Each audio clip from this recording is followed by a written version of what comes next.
دیکھو جو ابا ہوتے ہیں، ابا جو ہوتے ہیں، اللہ میاں نے جب ہمارے ابا کو پیدا کیا تو 100% نیچر پہ بنایا. 100% کس پہ بنایا؟ نیچر پہ. کیونکہ انسان کی ابتدا ہے نا، تو بالکل کیسے ہوں گے وہ؟ نیچر پہ. پھر جو قومیں آئیں وہ 100% نیچر پہ تھیں. پھر انسان جب پیغمبروں کی تعلیمات سے دور ہوا تو نیچر سے آہستہ آہستہ ہٹنا شروع ہوا. تو نماز پڑھنا یہ ہماری نیچر کا حصہ ہے.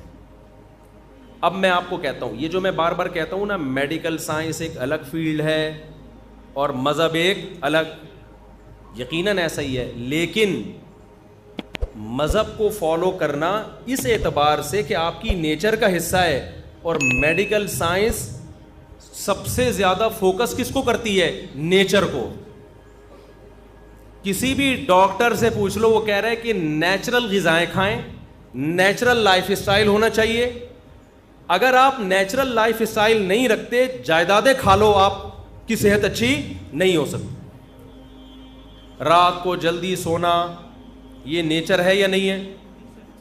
اور صبح جلدی اٹھنا، اسلام نے جو آپ کو ایک شیڈول بنا کے دیا ہے، اس میں رات کو دیر سے سو کے صبح دیر سے اٹھنا ہے یا جلدی سو کے جلدی اٹھنا ہے؟ اس کا مطلب اسلام آپ کو فطرت سے دور کر رہا ہے یا فطرت کے قریب کر رہا ہے؟ فطرت کے قریب کر رہا ہے.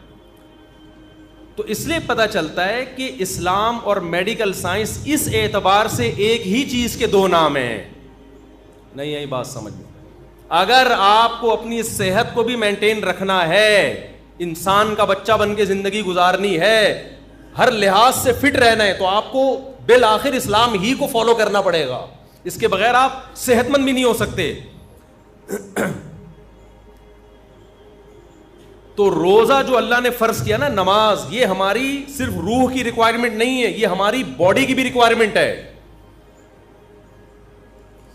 سمجھتے ہو کہ نہیں سمجھتے؟ سچ بولنا یہ صرف ہماری روح کی ریکوائرمنٹ نہیں ہے، یہ ہماری باڈی کی بھی ریکوائرمنٹ ہے. اب میں آپ کو مثال دیتا ہوں. آپ کہیں گے مفتی صاحب ابھی تو آپ کہہ رہے تھے چوری کا انڈا کھاؤ یا حلال انڈا کھاؤ، پروٹین تو سیم پیدا ہوں گے، تو پھر مذہب چوری کا انڈا کھانے سے منع کیوں کر رہا ہے؟ بھائی صرف آپ کو پروٹین کی ضرورت نہیں چاہیے، مینٹلی ہیلتھ بھی چاہیے. وہ چوری کر کے وہ مینٹلی ہیلتھ آپ کو حاصل نہیں ہو سکتی، کیونکہ نیچر کے خلاف ہے حرام کھانا. آپ کی باڈی ڈسٹرب ہوگی، آپ بے سکونی میں جاؤ گے. ہو سکتا ہے آپ پروٹین کا ایک کنستر بن جاؤ، گھی کا ڈبہ بن جاؤ آپ، لیکن آپ خودکشی سے مرو گے.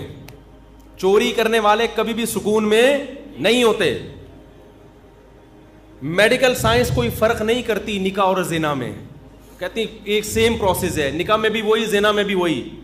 لیکن حقیقت یہ ہے کہ زنا کرنے والے اسٹریس اور ڈپریشن میں جاتے ہیں، نکاح کرنے والے اتنی ٹینشنیں لے کے بھی وہ ٹینشن نہیں لیتے، کیونکہ نیچر ہے. بہت مشکل ہے بھائی، رہنے دو یار. ہو سکتا ہے میڈیکل سائنس کہے کہ روزہ رکھنے سے آپ نتھرنا شروع ہو جاؤ گے، جو تھوڑے بہت آپ میں پروٹین رہ گئے ہیں وہ مارکیٹ سے کیا ہو جائیں گے؟ شارٹ ہو جائیں گے، کمزور ہو جاؤ گے. این ممکن ہے. میں نہیں کہتا کہ ڈاکٹر ایسا کہتے ہیں نہیں کہتے، یہ ڈاکٹروں سے پوچھے جا کے، وہ جو بھی کہتے ہیں. ہم نے تو مذہب کو فالو کرنا ہے نا، روزہ تو رکھنا ہے، وہ تو اللہ کے حکم پہ رکھنے ہیں، ڈاکٹروں کے مشورے تھوڑی رکھنے ہیں.